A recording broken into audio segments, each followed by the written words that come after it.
Winning Time, Episode 8. Yeah, this show is getting thick. A couple of episodes back, you see the mother in and out of the hospital. Jerry Buss's mother. First you think it's Alzheimer's, dementia. No, it's much more serious. It's an aggressive form of cancer. She's wearing an obvious wig. All her hair is gone from the treatment. She had fluid in her lungs. They drained the fluid. The cancer came right back. And she told the doctors to release me. I want to basically die at home. I don't want to die under these neon lights in a cold room. She told her granddaughter the truth when she was driving her home from the hospital. She said, look, don't tell your dad, he can't handle it. Big, strong, powerful man who owned the Lakers. Yeah, he can't handle the truth about me dying. Because his father wasn't around. I raised him by myself. And we're all we got. And he's really close to me. And she knows her son well. He's a slime ball. You know, he likes women, multiple women. Likes to drink and have a good time. But, you know, parents know their kids. And she said, granddaughter, don't tell your father. He can't handle it. I'm telling you. Men are weak. Women are strong. We got to do this ourselves.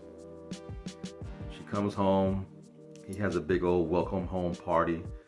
He has the two new nurses there to take care of her, you know, the caregivers, and Kentucky Fried Chicken, champagne, and they're watching the All-Star game on TV. Yes, Magic Johnson made it to the All-Star game as a starter, as a rookie.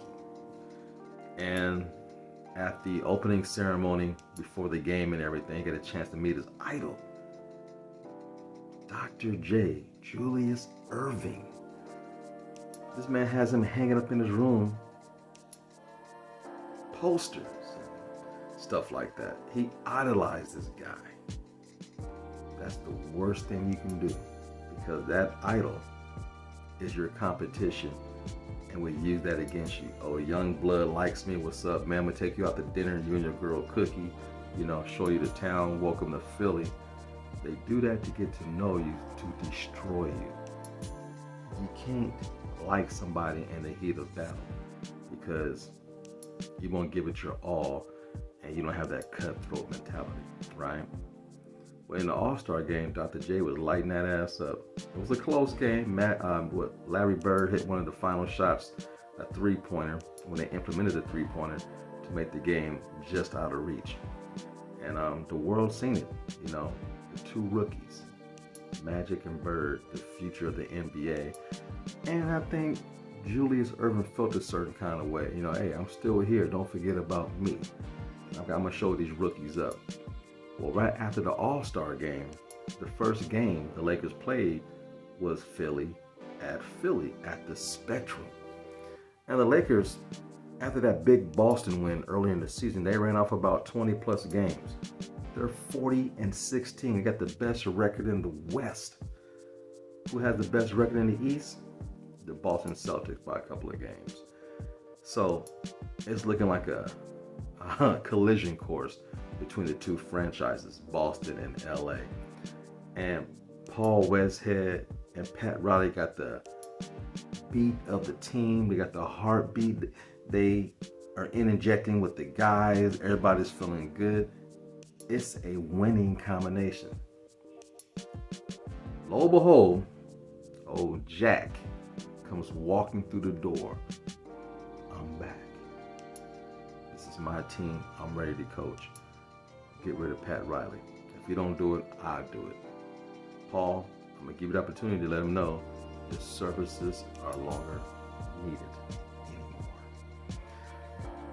And Pat Riley got some brash ideas, you know. Spencer, we need to trade him for Bob McAdoo. It'll take us over the top. He's an all-star. An opportunity like this, we can steal him from Detroit. You know, Pat Riley, he's a basketball man. He knows what he needs to do to win. Jack is like, nah, we're going to do it my way. I want Spencer in the starting lineup. Dude is a little older, has a drug problem. He's a bruiser. He does all the dirty work underneath, the things you don't really see that helps the team to win, but he's banged up. His knees is bad. And Pat Riley said, look at my knees, man. They're done. You have to know your body. And even when you know your body, you're still lying to yourself because you don't want to lose minutes. Cookie comes to visit during All-Star break. She's happy. You know, they're looking like a couple. She has a job opportunity. They said we have a branch in Detroit and one in LA. Magic was a little hesitant. No. Go ahead and come to LA. I'm cool with that. And last episode, he slept with her best friend. Well, that best friend calls and leaves a message. Yo, I'm pregnant. I'm having a little Irving Jr. So Cookie gets the call. She's pissed off. She packs her bags and bounce. Yeah, dude. I'm done with you, Irving. You're a slime ball. So he's busted up, knocking over lamps and stuff in the hotel. And you did it to yourself. Now, is homegirl lying or not? We don't know yet. So he's in the locker room. He's mad about a whole lot of things after the Philadelphia game because Philly whooped that ass by 20 points. Irvin got dunked on by Julius Irvin, a poster dunk to this very day that everybody knows about. When he did the windmill, he curled it up and yeah. Madden Magic's mug. Magic hit the ground, he looking up at the sky like homeboy was Jesus. It was embarrassing. Even his own teammates were like, damn. Ooh, ouch. Kareem went and picked him up. Hey, nice poster. Hey, it's a dog-eat-dog world, man. And he learned something.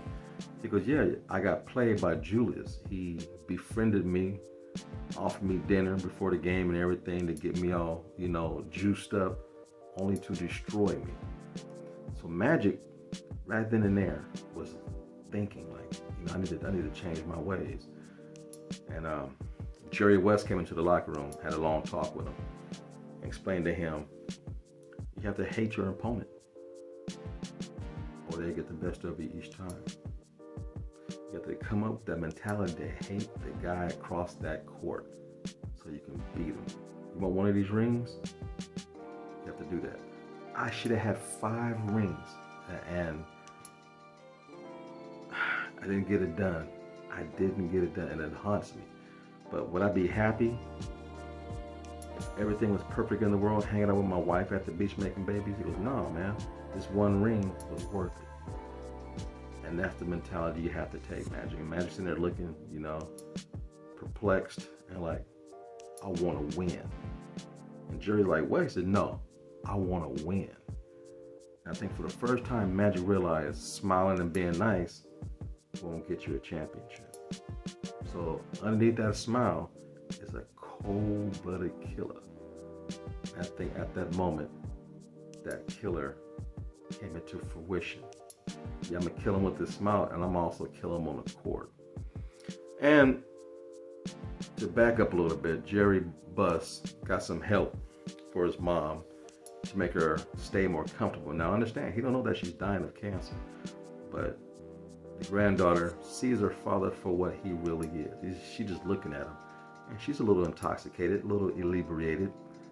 And every time she look at him, she sees him drinking with a bunch of naked women. It makes her sick to her stomach to the point where she throws up all over the floor. And grandma like, I got this. Give me some soda water. I got this. As she's scrubbing the floor all vigorously, her wig comes up. You can see that she's bald and lost all her hair. And for the first time, Jerry Buss sees his mom like, no, she's not all right. And everybody had a little bit of champagne, a little too much, and crashed. He wakes up, well, the Hispanic lady is still there, the caregiver. And she's gorgeous. Of course, that's right up Jerry Buss's alley. He's talking to her. Hey, where's your husband? So I couldn't take you home last night. Oh, he's out with somebody doing this thing. So she opened up the floodgates for him to come in, make his move. Hey, I pay for all your schooling. If you want to go to nursing school or whatever, I got you covered. Your little son there, I want to be there at his graduation. Dude is smooth. The daughter walks in on him. Dad, you piece of shit. This is for grandma. This is not for you. And the lady is kind of embarrassed, like, ooh, shit. Later on, he takes her home. As he's sitting there, he has crocodile tears. I don't want to lose my mom. She's going to die. And for a minute, I'm like, oh, man, dude, yeah, I feel you. He's crying in the car. He leans over and puts his head on her breast for comfort, and she's patting his head. You're like, cool. Then he starts fondling her breast, unbuttons her shirt, and starts sucking on them delicious titties. I'm like, Jerry Buss, you fucking pig. He's a pig, man. And homegirl's falling for it. You know, you can't blame her. Man, I tell you. Then there's the drama between Pat Riley, Paul Westphal, and Jack McKenna. It's getting thick, man.